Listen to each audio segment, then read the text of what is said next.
The biggest companies on Earth are committing $725 billion to build AI data centers in 2026. It's the largest construction boom in modern history. But here's what they just figured out. They can't actually build them. The US is short 439,000 workers, and up to 40% of data centers are already running late. And so the smart money, Andreessen Horowitz, Palantir, BlackRock, SoftBank and so on, have stopped trying to build the data centers and started buying the industry that builds them. There's been $983 million invested into construction technology in 90 days. Private equity now leads more construction M&A than strategic buyers for the first time in history, and unicorns are being formed from single funding rounds. This is the largest reorganization of capital construction has seen in over 100 years. And by the end of this video, you'll know exactly which firms are buying, what they're buying, why $725 billion of AI demand and $1.2 trillion of public infrastructure demand are forcing the change, and why a humanoid robot called Douglas could be the canary in the coal mine.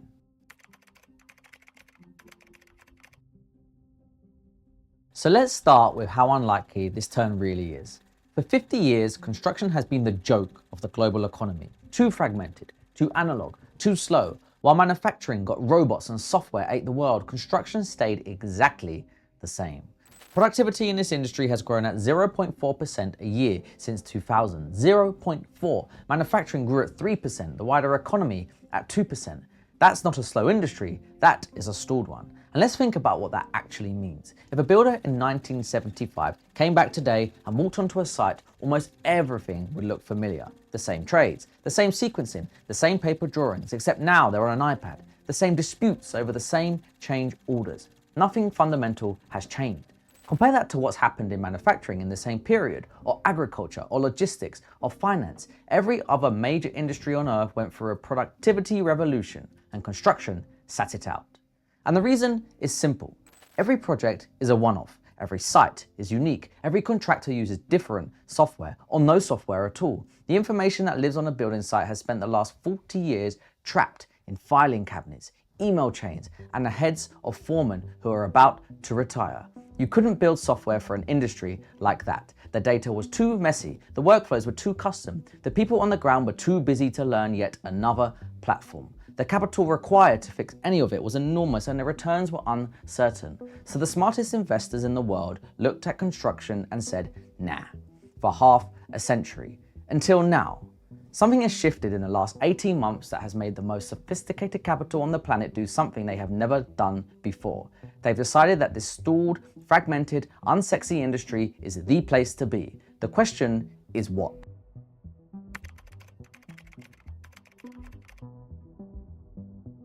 First time in 50 years, the tools to digitize construction actually exist, and the people who can wield them have arrived.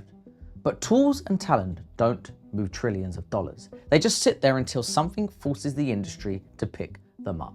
And right now, something is forcing it. To understand why the money is moving now, you have to understand what was holding it back before. Construction has always had a data problem. Every project is a one-off. Every site is unique. Every contractor uses different software or no software at all, as I've already said. The information that lives on a building site, the drawings, the schedules, the change orders, the photos, the inspection reports has spent the last 40 years trapped in filing cabinets, email chains, and the heads of foremen who are about to retire. You couldn't build software for an industry like that. The data was too messy, the workflows too custom. But then, three things changed. The first was large language models. AI that can read messy, unstructured information. Construction documents that used to require an army of analysts to process can now be passed in seconds. The data problem that made this industry impossible to digitize for half a century just stopped being a problem. The second was robotics, specifically robotics that are actually leaving the lab. We've spent the last decade hearing about construction robots that were always 5 years away, but they're not 5 years away anymore. They're on sites right now. Layout robots, welding robots, autonomous earth movers, drones doing inspections that used to take a human 3 days in just 20 minutes. And the third thing is the talent. For 50 years, the smartest engineers on the planet went to Silicon Valley. They built search engines, social networks, ride-sharing apps, self-driving cars. Construction was where you wanted if you couldn't get a job at Google, but that has flipped.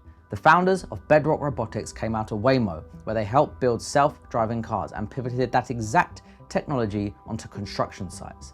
The team behind PrimePoint, building AI that reads construction drawings, came out of Meta, Atlassian, and Uber. Their CEO was a founding member of Facebook AI Research, and Yann LeCun, one of the founding fathers of modern AI, is on their cap table. The people who built self-driving cars are now building self-driving excavators. The people who built Facebook's AI are now reading building plans. The smartest operators in technology have looked at where the next decade of value is going to be created, and they've decided it's on a construction site. 3 unlocks: one that finally lets software read the industry, one that finally lets machines work on it, and one that's bringing the best builders on the planet into the sector for the very first time in living memory. For the first time in 50 years, the tools to digitize construction actually exist, and the people who can wield them have arrived. But tools and talent don't move trillions of dollars. They just sit there until something forces the industry to pick them up. And right now, something is forcing it.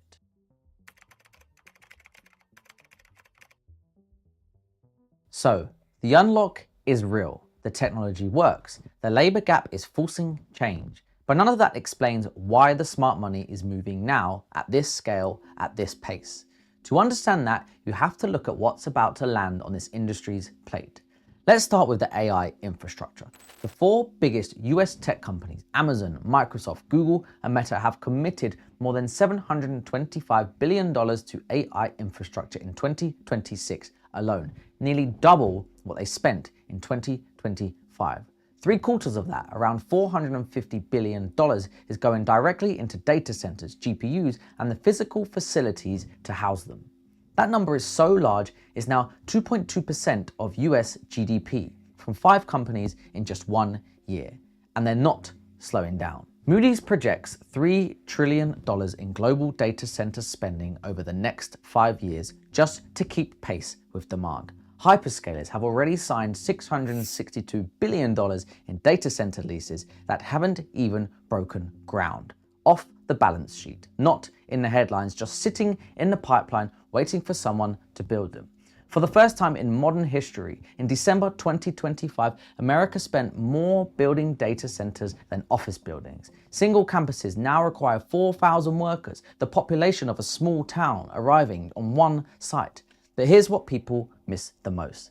The data center story is just the most visible part. Sitting underneath it is a wall of public money that almost nobody outside the industry is paying attention to. In the United States, the Infrastructure Investment and Jobs Act has committed $1.2 trillion to roads, bridges, grid, water, and transit. In Germany, the new government announced a $500 billion infrastructure fund. In the UK, the government's 10-year strategy pledges at least £725 billion. Globally, construction spending needs to grow from $13 trillion to $22 trillion by 2040 just to meet the demand of a growing world. That's $106 trillion in cumulative infrastructure spend between now and 2040. So picture the situation: trillions in government infrastructure spend, hundreds of billions in private data spend, the biggest physical build out in modern history, and a labor force that is 439,000 people short and shrinking. The money has to go somewhere. It has to find a way to get the work done, and it's going into anything that can help solve that gap. Robotics, AI, software, specialist contractors, the whole stack. That is the why. The demand is unstoppable, the supply is broken, and capital has finally noticed. Now let's talk about the money itself, because the headlines about a single startup raising a few $100 million, that's not the real story, that's just the surface. Underneath it, something much bigger is happening. In 2025, for the first time in history, private equity overtook strategic buyers in construction mergers and acquisitions. 54.3% of all sector deals were led by PE firms, 305 separate transactions, and up almost 31% year on year. These are not venture capitalists chasing the next unicorn. These are the slow, patient, calculating institutions that buy entire industries when they're about to consolidate. Pension funds, sovereign wealth, the biggest pools of capital on earth. And they're not buying general contractors, they're buying specialists. The mechanical, electrical, and plumbing firms, the HVAC operators, the power infrastructure companies, the kind of unglamorous recurring revenue businesses that when you bolt them together look a lot less like a construction company and a lot more like an infrastructure utility. The PE buyers are paying an average of 10.6 times earnings for these targets. Strategic buyers are paying 7.5. That's a Silicon Valley grade premium on a hard hat business. And the contractors at the top of the food chain are seeing it in their order books. For Turner Construction, the largest contractor in America, data centers now make up 37% of their backlog. Their backlog hit a record $44.3 billion at the end of last year, up 34% in a single year. And just 2 weeks ago, the CEO of one of the biggest construction software companies called out government investment as the single biggest structural driver pulling them deeper into infrastructure. And that was the justification for their $2.4 billion acquisition of a software company targeting the heavy civil industry altogether. So picture the situation: trillions in government infrastructure spend, hundreds of billions in private data center spend, and a labor force that is 439,000 people short and shrinking. The money has to go somewhere, and it's going into anything that can help solve the gap. Robotics, AI, software, specialist contractors, the whole stack.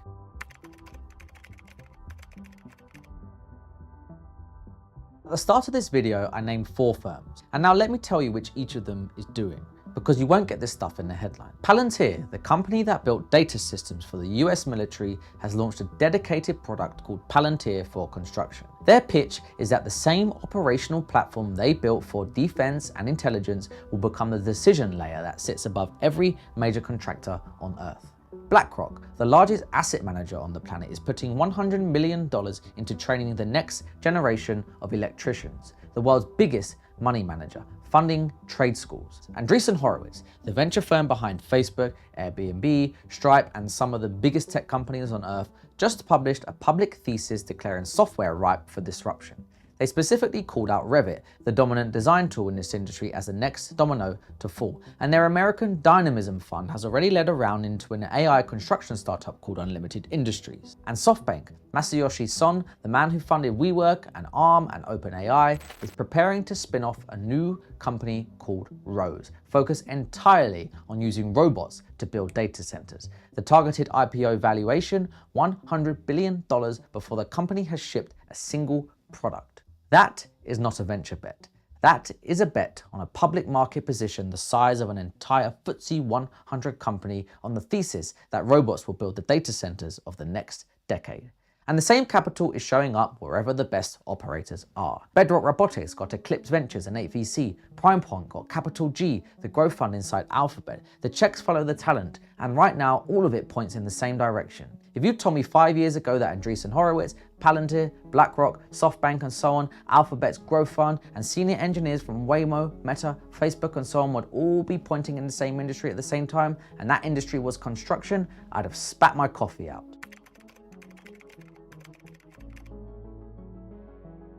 And so now you've heard all of that, I want to end on a moment from a few weeks ago, because for me, this is when it stopped becoming theory and started becoming reality.